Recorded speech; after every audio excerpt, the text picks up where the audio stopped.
히브리서 7장 20절부터 28절 말씀입니다. 그리고 예수께서는 하나님의 맹세 없이 제사장이 되신 것이 아닙니다. 레위 계통의 사람들은 맹세 없이 제사장이 되었습니다. 그러나 예수께서는 자기에게 말씀하시는 분의 맹세로 제사장이 되신 것입니다. 주님께서 맹세하셨으니 주님은 마음을 바꾸지 않으실 것이다. 너는 영원히 제사장이다 하셨습니다. 이렇게 해서 예수께서는 더 좋은 언약을 보증하시는 분이 되셨습니다. 또한 레위 계통의 제사장들은 죽음 때문에 그 직무를 계속할 수 없어서 그 수가 많아졌습니다. 그러나 예수는 영원히 계시는 분이므로 제사장직을 영구히 간직하십니다. 따라서 그는 자기를 통하여 하나님께 나아오는 사람들을 완전하게 구원하실 수 있습니다. 그는 늘 살아계셔서 그들을 위하여 중재의 간구를 하십니다.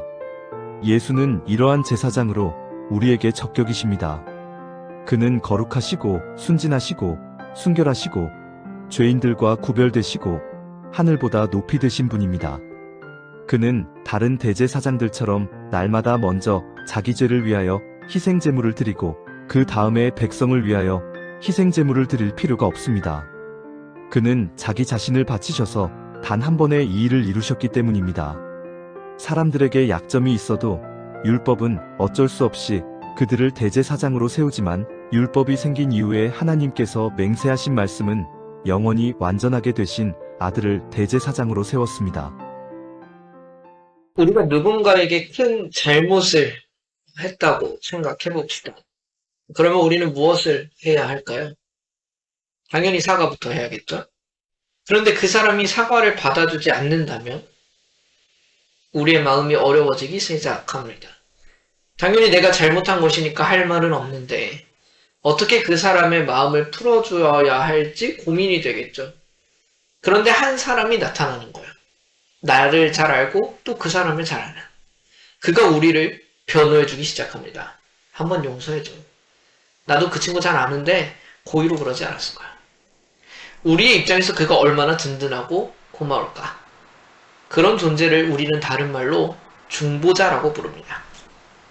예수님께서 부활하시고 하늘로 올라가신 지 얼마 지나지 않아서 유대인이었는데 예수님을 믿어서 그리스도인이 된 사람들에게 한 가지 유혹이 찾아옵니다. 예전에는 화려한 성전에 들어가서 제사를 드리고 경건하게 옷을 빼입은 대제사장과 제사장들이 제사를 집례하는 모습을 봤습니다. 그러고 나니 왠지 그렇게 해야 하나님께서 우리의 죄를 정말 용서해 주실 것만 같다는 생각이 들었다고요. 반면 예수님을 믿고 나니까 모여서 함께 말씀을 나누고 기도하고 식사를 나누는 게 전부인 거예요. 정말 특별한 무언가를 안 해도 되는 걸까? 그들에게는 왠지 예전으로 돌아가야 할 것만 같은 생각이 들었단 말입니다. 그래서 하나님께서는 히브리서를 통해 그들에게 선포하십니다. 인간 제사장들도 심지어는 천사들도 우리의 근본적인 죄의 문제를 해결해 줄 수는 없다. 오직 한 분, 예수 그리스도만이 우리의 죄의 문제를 해결해 주실 수 있다. 그분만이 우리에게 유일하고도 가장 좋으신 중보자이시다. 오늘 본문을 통하여 예수님께서 어떻게 그들보다 더 탁월하신지를 세 가지로 살펴보려고 합니다. 먼저 예수님께서는 혈통이 아니라 맹세로 세워지신 중보자이시기 때문에 그렇습니다. 본문 20절부터 22절을 보겠습니다. 그리고 예수께서는 하나님의 맹세 없이 제사장이 되신 것이 아닙니다. 레위 계통의 사람들은 맹세 없이 제사장이 되었습니다. 그러나 예수께서는 자기에게 말씀하시는 분의 맹세로 제사장이 되신 것입니다. 주님께서 맹세하셨으니 주님은 마음을 바꾸지 않으실 것이다. 너는 영원히 제사장이다 하셨습니다. 이렇게 해서 예수께서는 더 좋은 언약을 보증하시는 분이 되셨습니다. 인간 제사장들은 어떻게 제사장으로 세워진 건가요? 그들이 레위 지파로 태어났으니까요. 특별히 제사장 가문에 태어났으니까. 그 이상의 이유는 존재하지 않아요. 그들이 하나님 앞에서 이제 그 직분을 감당하기로 맹세를 하고 세워졌냐? 그렇지 않다고요. 태어나서 제사장 가문이기에 세워진 것뿐입니다. 그러나 예수님은 하나님의 맹세로 세워지셨다. 하나님께서 맹세하셨다는 것은 무엇을 의미할까요? 결코 마음을 바꾸지 않으시겠다는 하나님의 결단입니다. 사람은 환경에 따라 흔들릴 수 있어요. 이미 예수님 당시에도 대제사장이 여러 명이었어요. 말씀 그대로의 체계는 사라졌단 말이에요. 그러나 하나님의 맹세 위에서 예수 그리스도의 제사장 직분은 흔들리지 않습니다. 예수님께서 십자가를 억지로 지셨나요? 그렇지 않아요. 우리를 위하여 기꺼이 지었다고요. 그러니까 예수님은 자신의 맹세를 통하여 제사장 자리로 서셨단 말입니다. 예수님께서는 그러시기에 태어났기에 직분을 감당하는 다른 제사장들과 격이 다르십니다. 그분은 이 자리를 사모하셨고요. 결단하셨습니다.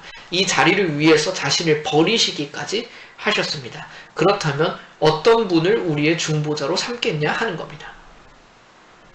두 번째는 예수님께서는 영원히 세워지신 중보자이시기 때문에 그렇습니다. 본문 23절부터 25절을 보겠습니다. 또한 레위 계통의 제사장들은 죽음 때문에 그 직무를 계속할 수 없어서 그 수가 많아졌습니다. 그러나 예수는 영원히 계시는 분이므로 제사장직을 영구히 간직하십니다. 따라서 그는 자기를 통하여 하나님께 나오는 사람들을 완전하게 구원하실 수 있습니다. 그는 살아계셔서 그들을 위하여 중재의 간구를 하십니다. 인간 제사장은 결국 죽습니다. 그의 직무를 계속할 수 없습니다. 제사장은 바뀌죠. 심지어는 그의 직무도 점차 변화돼요. 앞서 말했던 것처럼 예수님 당시에는 대제사장도 바뀌어요. 원래 대제사장은 어땠나요? 종신직이었어요. 동시대에 한 사람만 존재해야 했단 말이죠. 그러나 예수님은 다르십니다. 그분은 부활하셨고 영원히 살아계십니다. 그래서 그분의 제사장 직분은 결코 다른 사람에게 넘겨지지 않아요. 그리고 변하지 않아요. 그분은 죽음이 없으시기 때문에 그 직분을 내려놓으시는 때가 없기 때문에 우리를 완전하게 구원하실 수 있는 분이시기도 합니다. 늘 살아계셔서 우리를 위하여 중재해 주실 수 있는 분이시다. 사람은 영원토록 우리를 중보해 줄 수 없어요. 사람은 우리를 완전하게도 중보해 줄 수 없습니다. 그러나 예수님은 다르시다. 예수님께서는 하나님 우편에 항상 살아계셔서 우리를 위하여 중보하십니다. 우리가 지쳐서 기도할 힘조차 없을 때, 아무도 내 마음을 모르는 것처럼 느껴질 때, 아무에게도 말할 수 없을 때, 우리 스스로 죄와 무가치함에 대해서 짓눌릴 때, 영원한 대제사장이신 예수님께서 우리를 위하여 중보하고 계심을 믿으십시오. 그분은 졸지도 않으시고 죽지도 않으시고 영원토록 우리를 위해 서 계십니다. 세 번째는 예수님께서는 완벽한 중보자이시기 때문에 그렇습니다. 본문 26절부터 28절을 보겠습니다. 예수는 이러한 제사장으로 우리에게 적격이십니다. 그는 거룩하시고 순진하시고 순결하시고 죄인들과 구별되시고 하늘보다 높이 되신 분입니다. 그는 다른 대제사장들처럼 날마다 먼저 자기 죄를 위하여 희생제물을 드리고 그 다음에 백성을 위하여 희생제물을 드릴 필요가 없습니다. 그는 자기 자신을 바치셔서 단 한 번에 이 일을 이루셨기 때문입니다. 사람들에게 약점이 있어도 율법은 어쩔 수 없이 그들을 대제사장으로 세우지만 율법이 생긴 이후에 하나님께서 맹세하신 말씀은 영원히 완전하게 되신 아들을 대제사장으로 세웠습니다. 인간 대제사장은 결국 죄인입니다. 그들이 죄를 짓지 않을 수 있냐? 그렇지 않다. 그들은 의인이냐? 하나님께서 의롭다고 여겨주신 거지 그들에게 죄가 없는 것이 아니다. 그래서 그들은 자기 자신을 위해서도 제사를 드려야만 했습니다. 그렇다면 예수님은 어떠시냐? 그분은 거룩하시고 순진하시고 순결하시고 죄인들과 구별되시고 하늘보다 높이 되신 분이시다. 예수님은 자신을 위하여 제사할 필요가 없으신 분이십니다. 애초에 죄가 없으시니까요. 또한 그분은 매일 반복되는 제사를 드리실 필요도 없으셨습니다. 자신을 십자가에 못 박아 죽으심으로 단번에 영원한 제사를 올리셨기 때문에 그렇습니다. 천사들은 피를 흘릴 수 없어요. 우리를 대신할 수도 없어요. 그들은 하나님께서 맡기신 일만을 할 뿐이다. 한편 다른 인간은 자신의 죄부터 해결해야 돼요. 같은 죄인이면서 죄인을 구원할 수 없어요. 그래서 이단들이 결국 이단인 거예요. 무슨 말인가요? 신적인 존재이면서도 인간의 몸을 입으신 분, 인간의 몸을 입으셔서도 죄를 짓지 않으시는 분만이 우리를 구원하실 수 있으십니다. 누구신가요? 그래서 우리에게는 예수님밖에 없습니다. 그리고 그래서 우리는 더 이상 반복적인 제사나 고행도 하지 않습니다. 예수님께서 단번에 다 이루셨기 때문에 그렇습니다. 앞서 유대인이었던 그리스도인들이 어떤 고민을 했는지 기억나시나요? 정말 이렇게만 살아도 되는 걸까? 거룩해 보이는 제사에 참여해야 하는 것이 아닐까? 우리는 어떤가요? 무엇이 더 필요하다고 생각하십니까? 천사와 같은 신비한 영적 체험이 있어야 할 것 같습니까? 혹은 유명한 목사님이 믿고 의지할 만한 지체가 있어야만 할 것 같습니까? 하나님께서 그들의 기도를 들으시고 그러나 내 기도는 힘이 없다 생각합니까? 천사는 우리를 구원할 능력이 없고 인간 리더는 같은 죄인이에요. 그렇다고 그들의 가치를 필요 이상으로 폄하하지 마십시오. 마땅히 우리와 더불어 살아가는 존재들이지만 하지만 우리에게는 하나님의 맹세로 세워주셨고 영원히 살아계시며 죄가 없으신 완벽한 중보자 예수 그리스도가 계시다. 그러니 직접 나아가십시오. 영적인 체험을 통해서만, 감동적인 어떤 자리를 통해서만, 혹은 다른 사람과 함께 나아가는 것만을 유일한 방법으로 선택하지 마십시오. 다른 것의 뒤에 숨어서는 하나님 앞에 나아갈 수 없습니다.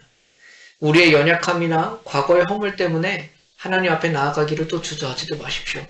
우리를 보지 마시고 자신의 맹세와 피로 우리를 위해 중보하기로 결단하신 예수 그리스도를 믿으십시오. 그분이 그렇게 하기로 결단하셨다고요. 그분은 우리를 온전히 구원하실 능력이 있으시고 기꺼이 그렇게 하기를 원하시는 분이십니다.